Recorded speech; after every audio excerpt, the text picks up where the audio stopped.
Back with us now, the superintendent of the Pennfield Schools, Tim Everett, is here. Hi, Tim. Hi, thanks. Welcome back. Thank you. Boy, this has been a rough go here with this bond request. 2 times within the span of a year, you've asked for help, and it's been turned down. $8 million roughly in each case for facilities improvements and things of that nature. And it's for some reason it's just not sitting well. Yeah, you're right. It's disappointing. We lost by 16 votes in August, and we thought, well, that wasn't a lot, so let's go back out. We actually even reduced the amount of millage. We thought maybe that would help, and it was close this time too. We lost by about 35 votes. So, it's the no voters are there. We knew that, but we only had a 24% turnout district-wide, or our school district-wide, and we were hoping for a little better turnout than that. So, yeah, disappointing. Boy, who says your vote doesn't count, man? Yes, exactly. Really close. Exactly. I think the Battle Creek Inquirer analysis I read said you have a taxable value of about $52,500. It's about $3,150 a year, something like that. Nevertheless, those who showed up were slightly more than against than in favor. Yeah. And some of what I read, you saw opinions about both, didn't you? We did. Yeah, I think the no voters are there. There's kind of this maybe anti-tax, or at least people are concerned with their taxes, understandably. And we understand that, and certainly we tried to let them know what we were trying to do. Most of the issues were safety issues that were on there, issues that we felt needed for a safe environment for our school district, and to be honest, they're still there. So just because we have a vote and a turn down, those issues don't go away. So, right. We'll talk about what you had intended in terms of safety and other things, and then what you think you might do now given the situation. We'll get to that coming up in a moment on 95.3 WBCK. Tim Everett with Pennfield Schools. Back in a moment here on Friday morning. We're here with the superintendent of Pennfield Schools, Tim Everett. 2 bond requests on the ballot, twice rejected now, and so regrouping in Pennfield to figure out what to do next. So what are the most pressing things that you wanted to correct, Tim, with this? Yeah, a couple things. We have a couple schools where the entryways, all of our doors are locked, but 2 of our schools in the entryways, they don't force them to go through the office. And our preference is that once you come into the building, you have to go to the office, check in. So that was a major thing in 2 of our buildings. We wanted to kind of construct an entranceway that would force people to go to the office. People think, well, that's a little simple kind of thing. It's not. When you start tearing down walls and those types of things, there's a cost to it. So that was one. We have some athletic facilities. We were trying to figure out how old our concession stand and our press box was, and we weren't sure. We were thinking maybe it was built in the 50s, and it's been around since then, and they've outlived their usage to the point now where they need to be replaced, and they're just not adequate for what we need. Again, people think, well, you want some bling there, but that's not the case. It was just more that we needed some safer facilities in that area. Our bleachers on the home side are not handicap accessible, those types of things that we needed to do. And our heating and cooling, I know, Dave Peterson has been on here and talked about that. It's reaching almost 20 years old that we've really done some major upgrades. And we were hoping that could eventually be a cost savings, because we wanted to get some newer equipment in there and more efficient, but that upfront cost is there to try to make sure that we can update it in all of our buildings except the high school. The new high school is good because we did put some new stuff in there. So and then our transportation, we have a number of cars and buses coming to the buildings at the same time, and our buildings weren't really designed for transportation like that. So we wanted to, do some upgrades on that and make some changes of bus delivery and car delivery and kind of make that a little bit smoother than it is. Our buildings do a great job of monitoring, making sure that we could get kids in and out safely. But like I say, the buildings weren't really designed for that much traffic, both bus and car, and we were going to try to make some changes there, just some safety issues there. And so those are some of the bigger things that we had. There's other things, media centers that haven't been renovated in quite some time. We have a middle school roof that we've been kind of patching together, and we thought, well, it's about time that we take a bigger look at that and maybe do some major work on that rather than just trying to fix this leak here and this leak there. So those things are also still out there. So all of these things come with the kind of operation that you have.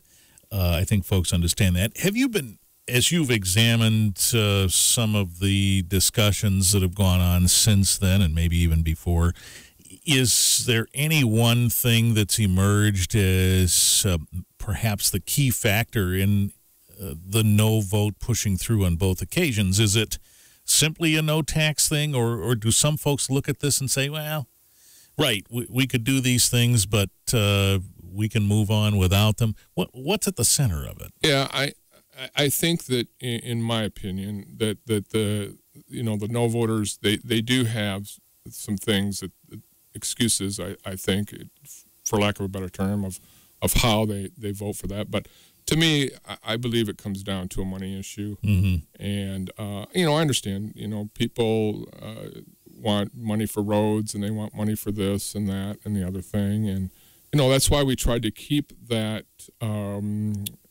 cost to our township or to the school district folks as at a minimum as we could. So yeah, I got to believe that they may have excuses here and there, but the no votes have been pretty consistent along the both votes as far as numbers. So I believe that it's probably a tax. And we knew our role was to try to get more voters out, and that didn't happen. We had a really good campaign committee. Dana Wells, Jennifer Biggerstaff, Misty Cedar, I want to throw their names out, Rick Stover and Rachel Phillips-Eaton did a fantastic job door to door, calling, just getting out there, trying to get the vote out.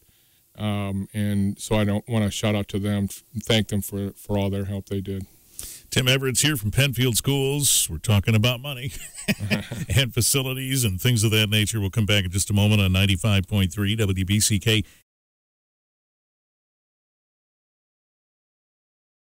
Superintendent Tim Everett with the Pennfield Schools here today. Couple of bond requests over the last year. Both times were turned down. I read a comment somewhere, probably in the some of the reporting about this, the notion of schools of choice or bringing students to your district who may not necessarily live in the district. How does that affect all of this? And is there a perception that there's an inequity there somehow? There may be a perception. Again, in my opinion, the voters have voted no. That they pick things like schools of choice, maybe they pick other things out, but they're pretty consistent in their no votes. Mm-hmm. We do have a large number of schools of choice students. They do bring in revenue from the state, and it has allowed us to make some repairs and keep schools going and things like that. My philosophy has been always that, to me, a kid that comes to school, I don't care if they live on Milton or if they live on Emmett, they come in our school. I want a safe environment.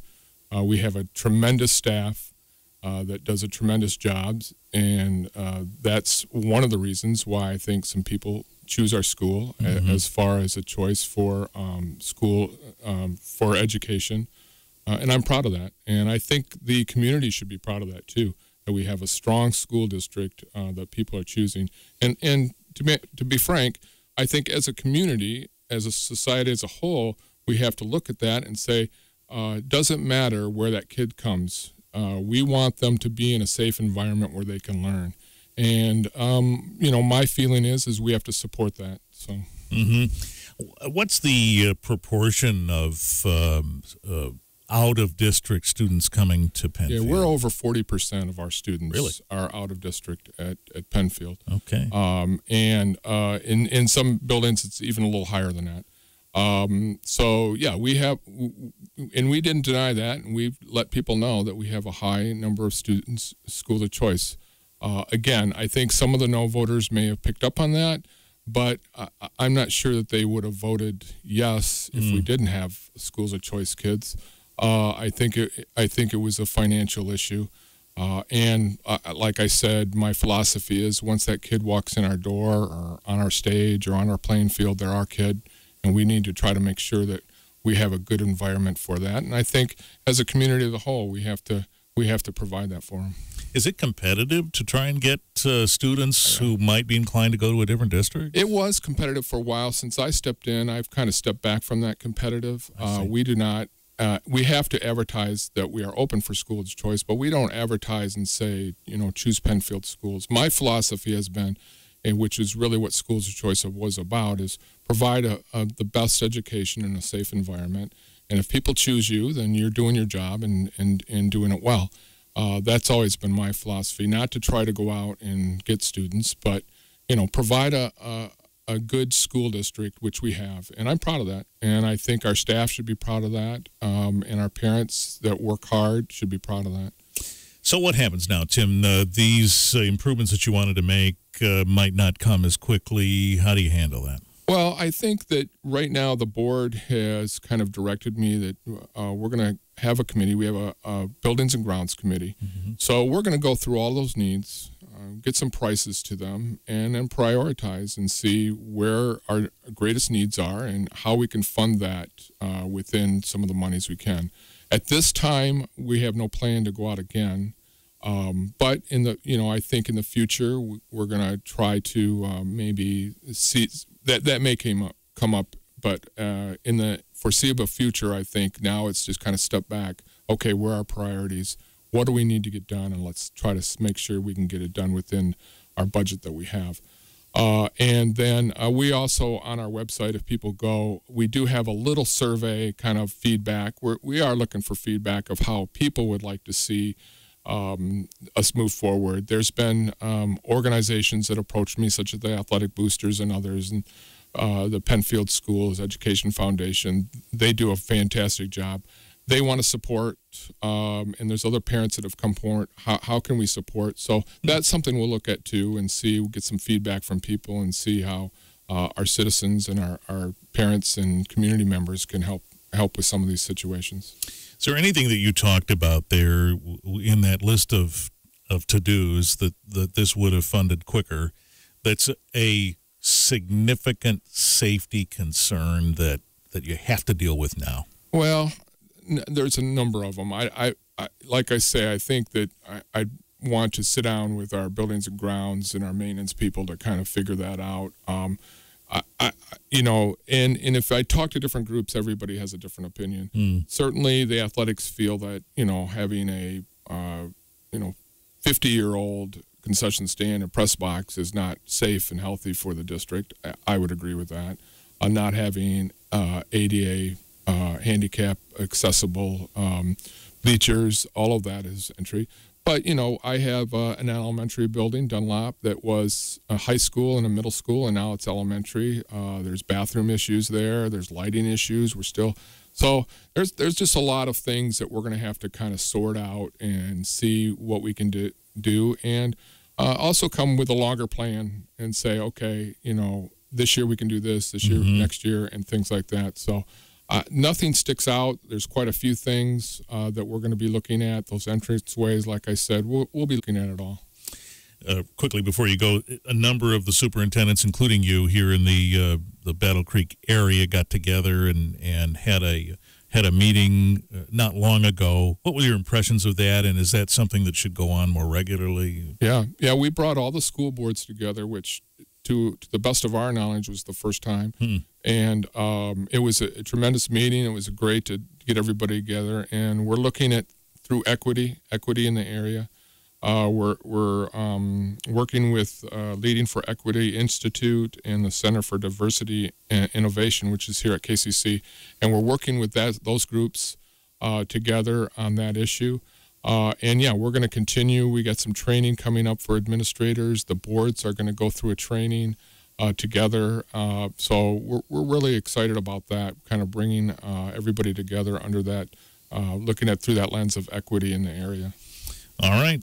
Well, we appreciate the update, and we'll check in again soon. Thank you so much. Tim Everett, Superintendent, Pennfield Schools on 95.3 WBCK.